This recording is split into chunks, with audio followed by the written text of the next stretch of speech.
This is a drill, it's called the putting game. We got 4 tees, which are the points that you're going to be putting around the hole. Those 4 tees all start 3 feet out. It's going to be me and Tony playing. And we're going to start on opposite ends. Now we begin. All right. Tony's going to start on the north side of the hole. I'm going to start on the south. If he makes, he's going to move back the tee, 1 putter head, and move on to the next spot counterclockwise. If he were to miss, you stay at the same spot until you make, and you do not move back the tee once you do make. The goal is he's trying to overtake me and I'm trying to overtake him.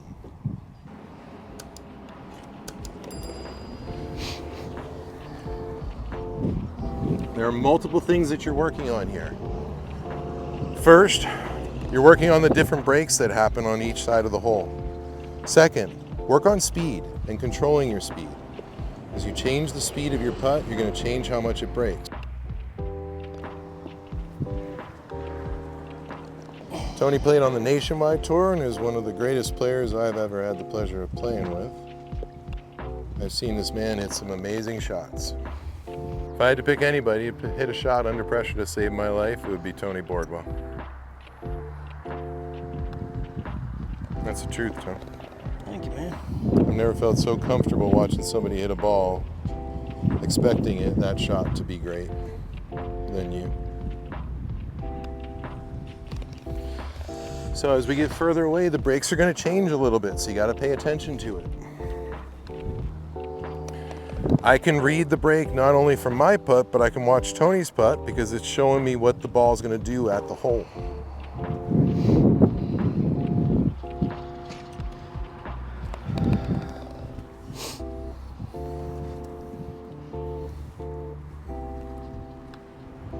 Any putts I make, Tony is really responsible for teaching me. Any putts I miss are because I hate putting.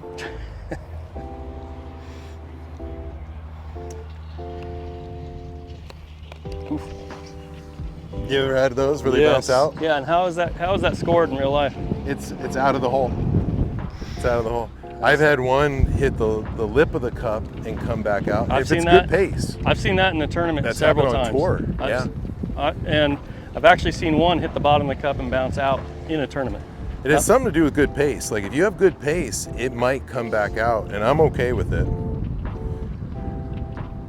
Happened once with Ron, and of course he was like, "Oh, that's out! That's out! You got to putt it again!" He was so happy. So Tony, what would you say was the biggest putt you've ever made in your career? Tony played Division I college golf. He qualified for the Pub Links. He's won a ton of amateur and professional tournaments. Earned his Nationwide Tour card. What would you say is the biggest putt you've ever made? The 72nd hole at second stage of tour qualifying at Fort Ord. I knew 5 over or 6 over was going to be the playoff, and I was 4 over going into that hole. I had a 55-foot putt. The par 5? The par 5. Big green. Big green, like shaped like a camel's, like a all of them at Fort Ord, back. at the time at least, were kind of mound shaped, and so if you hit it over the crest and hit it a little too far, it would just keep rolling. And I take that back, I was 5 over going into 18. I knew the playoff for the tournament, and I knew the playoff was going to be 5 or 6 over, and so I hit a putt way too hard, and it was just tracked, center of the hole, bounced up, dropped in. I went to 4 over, and I knew that I had no chance of playoff. I knew I was going to final stage of tour qualifying, and I knew I had status the next year. Yeah, what a big moment. It was huge. And isn't it funny, right? Because like, you would never think it's going to be that tough, because obviously you hit it too firm. Yeah. It wasn't like you were in a perfect position, but it's almost like all the preparation that you've done up into that point funneled that ball into the hole and said, it's your time. Yeah. Like, you're coming. And I was leery of the 3-putt just because of where it was just over the crest. So if I hit it too hard, it was gonna really run out. But at the last second, I just kind of zoned out and I hit the putt that I could feel, and it went in. Ooh. God, what a good feeling, huh? It was. Yeah, it was a very nice walk to the clubhouse. Yeah. And we were just talking about it recently. You've you had to go into a playoff at Q School, so you were thinking there, and you'd already gone through that playoff once before. Yeah. When you're in that position, and I remember I caddied for you in the playoff that you were in Rio Rico. That was the first stage. The second year I tried it was your first year trying it. Right.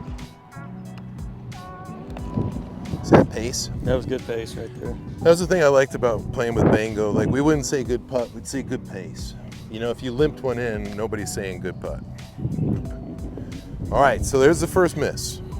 So now I got a chance. If I make this, I'm going to pick up one spot on Tony.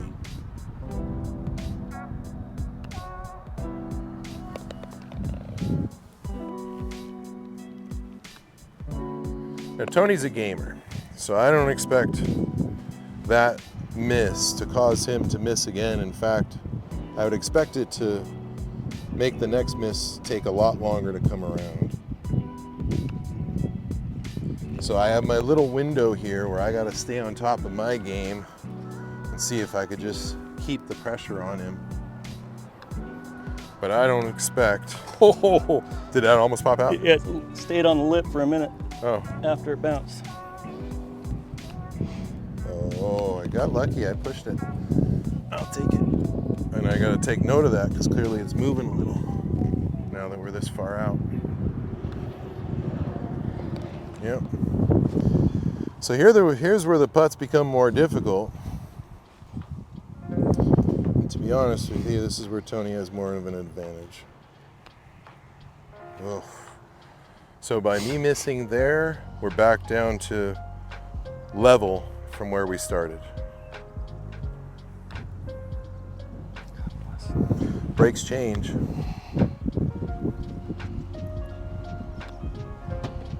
Oh, I like that pace. So I missed, and then I make, so I don't move the tee back. Oh, jeez. Well, that is a surprise. I think Tony's trying to make me look good. I'm not that nice.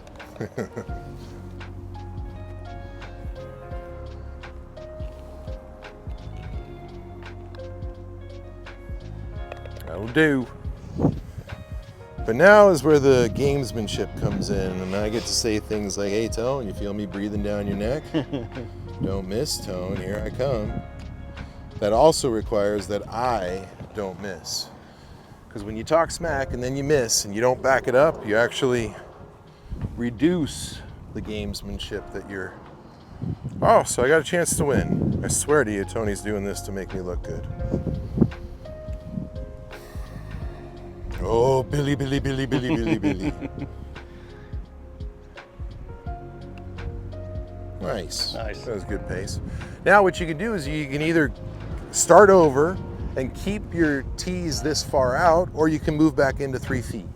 So have some fun with this. Start at 3 feet, work yourself away around the hole. This is a good opportunity to work on your speed, hit some short putts, have a little competitive juices flowing, and make sure you have fun while you're doing it. Jim Venetos. Swearing helps. Swearing helps. Join the Academy and start improving your golf game today.